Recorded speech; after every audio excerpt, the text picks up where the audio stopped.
Loh, gak bahaya tah. Pelatih baru energi baru. Tapi siapa sangka debut pelatih ini malah langsung jadi sejarah baru di Timnas U-Strip 23. Siapa dia? Dan siapa anak muda yang cetak 6 gol dalam satu pertandingan? Simak beritanya. Nah, ini loh. Dua raksasa Asia siap menghadang langkah Timnas Indonesia di jalur menuju Piala Dunia 2026. Tapi tunggu dulu, ada kejutan dalam sistem pertandingan kali ini yang bikin beda dari biasanya. Apakah Garuda bakal terbang tinggi ke Amerika Utara atau justru nyangkut di padang pasir? Yuk simak sampai habis karena kita bakal bongkar habis jadwal, lawan, sistem baru, dan peluang Indonesia di babak keempat kualifikasi Piala Dunia 2026 zona Asia. Dijamin lo nggak bakal nyesel nonton sampai akhir. Wah, ini nih yang bikin geger se-Asia Tenggara. 2 tahun lalu mereka gagal. Kini 6 pemain Garuda Muda kembali berdiri di titik yang sama di final, yang sama melawan lawan yang sama. Tapi satu hal berbeda, kali ini mereka main di kandang sendiri di depan puluhan ribu supporter. Apakah ini saatnya balas dendam? Atau luka lama bakal terulang lagi?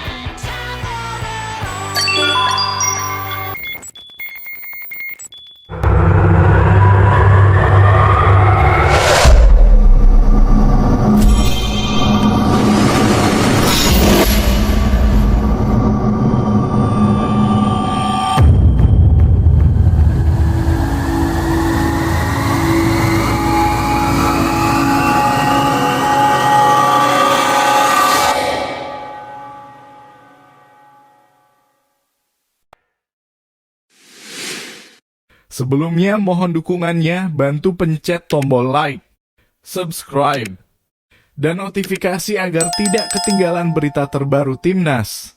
Terima kasih. Lo semua percaya nggak kalau debut pertama pelatih bisa langsung jadi sejarah? Nah, ini dia kisah nyata dari Gerald Vandenburg, pelatih anyar Timnas U-Strip 23 Indonesia yang langsung meledak di laga pertamanya. Di hadapan puluhan ribu penonton di SUGBK, Garuda Muda nyalain mesin perang dan ngegas tanpa rem. Gak tanggung-tanggung, Brunei dibantai 8 gol tanpa balas. Gila gak tuh? Gerald Vandenburg, pelatih asal Belanda yang baru aja resmi megang kendali skuad Garuda Muda, langsung bikin ledakan di laga debutnya.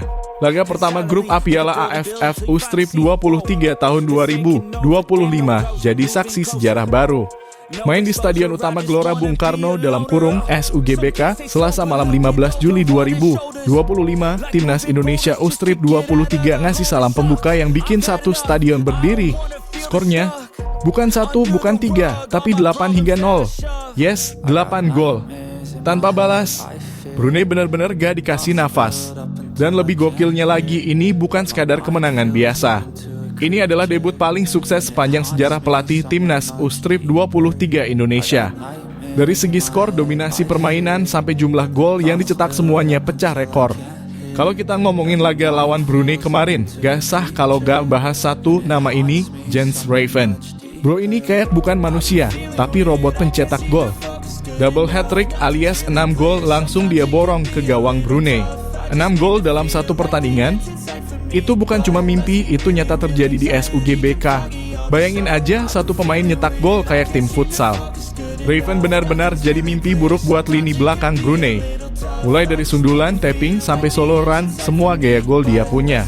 Statistik Jens Raven versus Brunei, 6 gol, 9 shot on target, 1 assist, 1 MVP pasti. Kita bisa bilang sekarang Indonesia punya predator baru di lini penyerang masa depan. Selain Raven yang bikin hat-trick ganda, ada 2 nama lain yang juga tampil moncer, Arkan Fikri dan Raihan Hanan. Arkan Fikri cetak gol di menit ke-20 lewat tendangan jarak menengah. Tipikal gelandang pekerja keras yang punya tendangan roket. Raihan Hanan tambah gol menit 34. Diawali dari kerjasama apik sayap kanan, Hanan tinggal tap in bola ke gawang. Jadi total 8 gol dan semuanya manis banget disaksikan di GBK. Statistik mewah Timnas Indonesia U-Strip 23 versus Brunei. Lihat aja deh penguasaan bolanya, udah kayak pertandingan satu arah. Timnas kita mainnya penuh percaya diri, dominan, rapi, dan efisien. Gerald Vandenburg yang punya pengalaman bermain bareng legenda dunia kayak Marco van Basten dan Ruud Gullit ternyata bukan cuma nama besar tapi juga punya taktik luar biasa. Di laga debutnya, Vandenburg langsung nurunin formasi 4-3-3 super ofensif. Diisi pemain-pemain muda penuh energi, permainan timnas U23 jadi cepat, direct, dan agresif. Formasi 4 back solid yang selalu nutup ruang.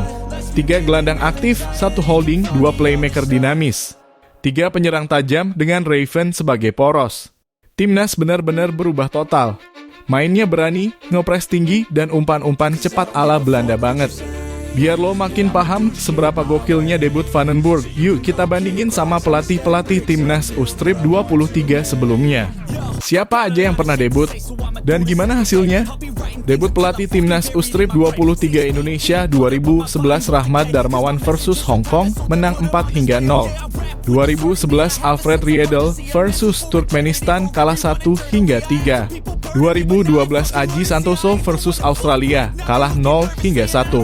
2013 Rahmat Darmawan versus Singapura, imbang 1-1. 2014 Aji Santoso versus Malaysia, menang 3-0. 2017 Luis Milla versus Malaysia, kalah 0-3. 2019 Indra Syafri versus Myanmar, imbang 1-1. 2021 Shin Tae-yong versus Tajikistan, menang 2-1. 2023 Indra Syafri versus Lebanon, kalah 1-2. 2024 Shin Tae-yong versus Malaysia, kalah 1-2. 2025 Gerald Van den Burg versus Brunei, menang 8-0, tergokil. Jelas banget kan? Van den Burg bukan cuma menang, tapi juga cetak gol terbanyak di debut dibanding semua pelatih sebelumnya. Apa artinya kemenangan ini buat Garuda Muda? Kemenangan lawan Brunei ini gak cuma jadi catatan manis, tapi juga jadi sinyal keras buat lawan-lawan di grup A. Indonesia udah siap tampil buas dan bawa pulang trofi juara. Efek langsung dari kemenangan ini mental boost anak-anak muda, kita makin percaya diri, dukungan fans stadion pasti makin penuh di laga berikutnya, peringatan buat lawan Malaysia dan Filipina. Awas ya! Ekspektasi publik semua mata tertuju ke Van den Burg dan skuad Garuda. Reaksi netizen dan media internasional Twitter dan IG rame banget. Jens Raven gokil. Baru debut udah ngacak-ngacak gawang orang. Van den Burg pelatih beneran, bukan kaleng-kaleng. Brunei berasa main lawan klub Eropa. Media luar juga angkat topi. ESPN Asia, Indonesia's U23 Thunderos start signals a new era. Fox Sports, Raven Styles, the show in Van den Burg's record-breaking debut. Laga berikutnya saatnya ujian sesungguhnya. Lawan selanjutnya, bukan Brunei lagi, tapi bakal lebih berat Filipina dan Malaysia. Nah, ini baru ujian sesungguhnya buat racikan Van den Burg. Tapi dengan performa kayak gini, lo semua optimis gak sih timnas kita bisa jadi JUARA Piala AFF U23 2025? Gerald Van den Burg bukan cuma datang buat isi kursi pelatih. Dia bawa perubahan. Dia punya visi. Dan dia baru aja nunjukin ke semua orang Garuda Muda bisa terbang tinggi. Dengan skuad yang makin padu. Striker muda haus gol kayak Jens Raven. Dan gaya main yang ngotot tapi rapi. Timnas Indonesia U23 siap unjuk gigi. Bukan cuma di ASEAN, tapi mungkin suatu saat di Asia dan dunia. Gimana menurut kalian, Sob? Apakah ini awal dari kejayaan baru Garuda Muda? Apakah Jens Raven bisa terus jadi monster di kotak penalti lawan? Dan mampukah Van den Burg bawa Indonesia juara? Tulis jawaban kalian di kolom komentar ya. Jangan lupa like, subscribe, dan nyalain loncengnya biar gak ketinggalan update seru timnas Indonesia lainnya.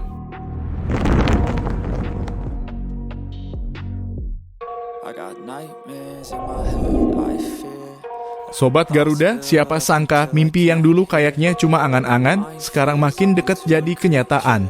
Yes, timnas Indonesia akhirnya berhasil melaju ke ronde 4 kualifikasi Piala Dunia 2026 zona Asia. Ini adalah level tertinggi yang pernah dicapai Indonesia dalam sejarah panjang perjuangan menuju panggung dunia. Dari awalnya cuma tim penggembira, sekarang Garuda beneran jadi ancaman di Asia. Anak-anak asuh Patrick Kluivert bakal hadapi tantangan berat, tapi juga peluang emas buat bikin sejarah. Setelah hasil drawing yang diumumkan resmi oleh AFC, Indonesia tergabung dalam grup B bersama Arab Saudi dan Irak, dua kekuatan besar sepak bola Asia. Dan kerennya lagi, kali ini sistem pertandingannya beda banget. Gak pakai sistem kandang tandang kayak biasanya, ronde ini bakal digelar di satu tempat aja alias venue terpusat dan hostnya adalah Arab Saudi. Yuk, negeri petrodollar itu siap jadi tuan rumah selama 1 pekan penuh. Artinya semua pertandingan grup B akan dimainkan di situ dalam jadwal super padat dan panas. Berikut jadwal lengkapnya 8 Oktober 2025 Indonesia versus Arab Saudi, 11 Oktober 2025 Irak versus Indonesia. Catat baik-baik tanggalnya ya. 2 laga krusial, 2 final mini, dan 2 laga hidup mati buat Indonesia. Arab Saudi sang penguasa padang pasir. Arab Saudi bukan lawan sembarangan, bro. Mereka adalah langganan Piala Dunia, bahkan jadi satu-satunya tim Asia yang ngalahin Argentina di Piala Dunia 2022 lalu. Gila nggak tuh? Main di kandang sendiri, cuaca panas, stadion megah, dan supporter fanatik jadi senjata utama mereka. Tapi tenang, ini juga jadi ujian karakter buat skuad Garuda. Kalau bisa nahan atau bahkan ngalahin Saudi di kandangnya, itu bisa jadi sinyal ke seluruh Asia. Indonesia is not a joke anymore. Irak singa Mesopotamia siap mengaum. Irak juga bukan lawan enteng. Mereka pernah juara Asia dan punya pemain-pemain dengan stamina gila serta gaya main yang keras. Tim ini dikenal sangat taktikal dan suka bikin kejutan. Tapi kita punya modal kuat juga. Ole Marcelino, Ivar Jenner, Tom Haye, Rafael Struijk, dan anak-anak muda lainnya makin nyetel main bareng. Plus, banyak pemain abroad yang makin matang. Jadi, Irak bisa jadi batu loncatan kalau bisa dimanfaatkan. Nah, ini dia yang bikin menarik, sistem pertandingan di ronde 4 ini beda total dari sebelumnya. Semua pertandingan dimainkan di venue terpusat, dalam waktu kurang dari 1 minggu. Setiap tim cuma main 2 kali. Hanya juara grup yang langsung lolos ke Piala Dunia. Jadi, nggak ada lagi hitung-hitungan gol tandang atau dukungan penonton GBK. Ini benar-benar soal mental, kualitas permainan, dan strategi di lapangan netral. Kalau lo bisa konsisten dan perform maksimal, selama seminggu tiket ke Amerika Serikat, Kanada, dan Meksiko bakal di tangan. Oke, sekarang kita ngomongin skenario. Ada 3 kemungkinan buat timnas Indonesia di ronde 4 ini. 1. Finish juara grup, lolos otomatis ke Piala Dunia 2026. Ini target tertinggi dan paling manis. Tapi ya, tantangannya super berat karena harus kalahin 2 raksasa itu. 2. Finish runner-up lanjut ke ronde 5 alias playoff Asia. Masih ada harapan di jalur playoff. Tapi ini bakal jadi neraka kecil karena harus lawan runner-up grup lain, dan kalau lolos, lanjut ke playoff antar benua. 3. Finish peringkat ketiga, gugur total, jalan langsung tertutup. Mimpi selesai di sini. Makanya 2 laga ini kudu dijalani kayak final sesungguhnya. Dengan pelatih baru Patrick Kluivert, ex-legenda Belanda, Indonesia punya pendekatan beda dari era Shin Tae-yong. Gaya mainnya lebih direct, lebih taktis, dan lebih adaptif. Beberapa kekuatan utama Indonesia, mentalitas petarung udah terbukti di ronde 3 waktu ngalahin Vietnam dan bikin Jepang kesulitan. Variasi pemain naturalisasi dan lokal kombinasi pemain diaspora seperti Nathan Chu Aon, Maarten Paes, sampai Marcelino dan Rizky Ridho. Kedalaman skuad banyak pilihan di tiap lini dari kiper, back, sampai striker. Adaptasi cepat pemain muda, kita makin berani dan gak minder. Kalau semua aspek ini bisa klik dalam 2 pertandingan, apapun bisa terjadi. Kalau mau objektif, kita akui Indonesia bukan unggulan utama di grup ini. Tapi peluang itu masih ada, bahkan cukup besar asal main solid lawan Arab Saudi dan tahan imbang atau menang tipis. Kalahkan Irak di pertandingan kedua. Minimalkan kesalahan, terutama di menit-menit krusial. Disiplin taktik dan stamina maksimal. Dan yang paling penting, jangan anggap ini mustahil. Kita udah buktiin banyak kejutan di ronde 3, sekarang tinggal lanjut konsistensinya. Beberapa alasan kenapa sistem ini bisa jadi keuntungan buat Garuda. Nggak main tandang ke Irak yang biasanya bikin stres karena kondisi keamanan dan tekanan fans. Format mini turnamen cocok buat tim yang punya semangat kolektif tinggi. Latihan terpusat sebelum laga bisa matengin chemistry dan strategi lebih intens. Minim perjalanan jauh, fisik pemain lebih terjaga. Asal bisa adaptasi dengan cuaca panas Saudi, Indonesia justru bisa curi poin. Ingat, mental pemain bisa naik 2 level kalau tahu ada dukungan maksimal dari rakyatnya sendiri. Lo semua Sobat Garuda dimanapun berada bisa jadi pemain ke-12 lewat posting semangat di medsos. Nobar rame-rame, beli jersey dan atribut timnas. Nyalain notifikasi buat dukung di hari H pertandingan. Bro dan sis, perjuangan ini belum selesai. Tapi langkah Indonesia udah sejauh ini bukan buat main-main. 2 laga di bulan Oktober nanti bakal jadi titik balik sejarah. Apakah Garuda siap terbang ke langit Amerika atau berhenti di Timur Tengah? Tonton terus, dukung terus, dan jangan lupa mimpi itu bukan buat ditunda tapi buat dikejar.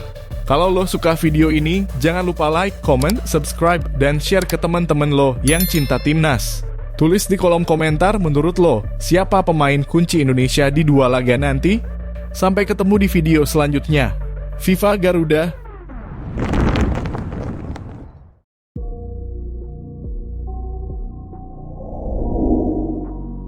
Final Piala AFF U-Strip 23 2025 bakal jadi ajang pembuktian siapa raja sepak bola muda ASEAN.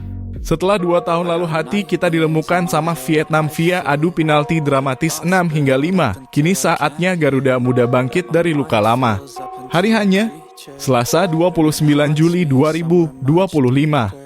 Jam tayang pukul 20.00 waktu Indonesia Barat. Tempatnya, ya jelas di Stadion Utama Gelora Bung Karno, Jakarta. Kandang kita markas sakral rumah para legenda. Ingat nggak, geng? Tahun 2023, Indonesia U-Strip 23 udah ngotot main all out lawan Vietnam. Tapi nasib belum berpihak. Pertandingan berakhir 0-0 lanjut extra time dan akhirnya kita tumbang lewat adu penalti. Skor 6-5. Sakit banget. Tapi justru dari luka itulah semangat dibakar. Ada 6 pemain senior U-Strip 23 yang masih nyimpan dendam itu sampai sekarang. Kadek Arel, Muhammad Ferrari, Robi Darwis, Frankie Misah, Dava Fasya, Arkan Fikri.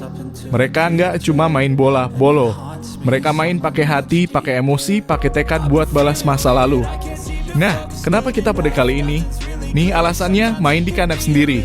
GBK bakal dibikin merah merona penuh dukungan, lawan bakal gemeteran.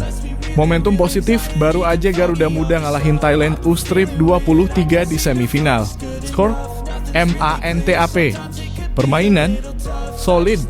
2 pemain pilar kemungkinan balik dari cedera, Tony Firmansyah, Arkan Fikri. Kalau 2 pemain ini balik, lini tengah kita bakal makin sadis.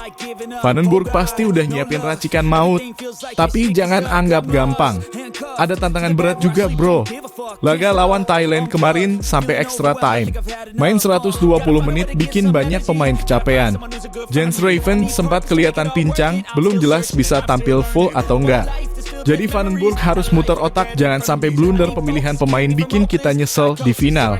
Formasi 4-3-3 jadi andalan Vandenburg. Kenapa?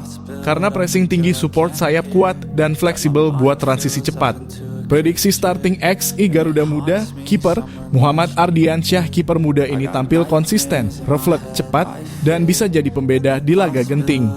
Lini belakang Ahmad Maulana dalam kurung bek kanan, Kadek Arel dalam kurung bek tengah, Kakak Rudianto dalam kurung bek tengah, Doni Tri Pamungkas dalam kurung bek kiri. Kombinasi solid antara pemain senior dan muda. Maulana rajin overlap, Kadek Kakang tegas di udara. Lini tengah, Raihan Hanan Robi Darwis Dominikus Dion Darwis jadi motor pengatur tempo. Dion agresif banget, dan Hanan punya peran kunci dalam distribusi bola. Lini depan, Victor Detan dalam kurung kanan, Jens Raven dalam kurung tengah jika fit, Rahmat Arjuna dalam kurung kiri. Detan punya pace ngebut, Arjuna lihai masuk ke kotak, dan Raven kalau fit jadi predator sejati. Kalau Jens Raven nggak 100% fit, Vandenburg punya opsi Frankie Misah bisa digeser ke depan. Atau Rafli Asrul jadi false 9. Bahkan bisa jadi Arkan Fikri di plot lebih ofensif. Vandenburg bukan pelatih kaleng-kaleng. Dia tahu kapan harus pakai strategi plan B. Ada beberapa kunci buat menang lawan Vietnam. Pressing sejak menit 1, jangan kasih napas ke Vietnam. Mereka kuat di penguasaan, tapi panik kalau ditekan terus. Manfaatkan lebar lapangan. Doni Tri dan Maulana harus aktif bantu serangan dari sayap. Ambil inisiatif bola mati, set piece bisa jadi solusi andalan kalau open play susah tembus. Supporter jadi pemain ke-12. GBK harus dibikin bergemuruh biar lawan mentalnya jatuh duluan. Sobat Garuda, pertandingan ini bukan cuma soal 11 pemain lawan 11. Ini soal harga diri, dendam masa lalu, dan mimpi yang udah lama ditunggu-tunggu. Ayo ramein GBK. Yang nggak bisa ke stadion, ramaikan sosial media. Tunjukkan bahwa kita satu suara, GARUDAHARUSJUARA. Banyak yang prediksi laga bakal ketat lagi. Tapi dengan semua faktor plus kita, Indonesia 2-1 Vietnam. Skor akhir bisa jadi beda, tapi semangatnya harus tetap satu, kita MAUJUARA. Gimana menurut kalian, geng? Siapa pemain yang bakal jadi penentu di laga final? Tulis di kolom komentar ya. Jangan lupa like, share, dan subscribe biar kalian nggak ketinggalan update Garuda Muda lainnya. Ingat, ini bukan sekadar final biasa. Ini final balas dendam. Merdeka!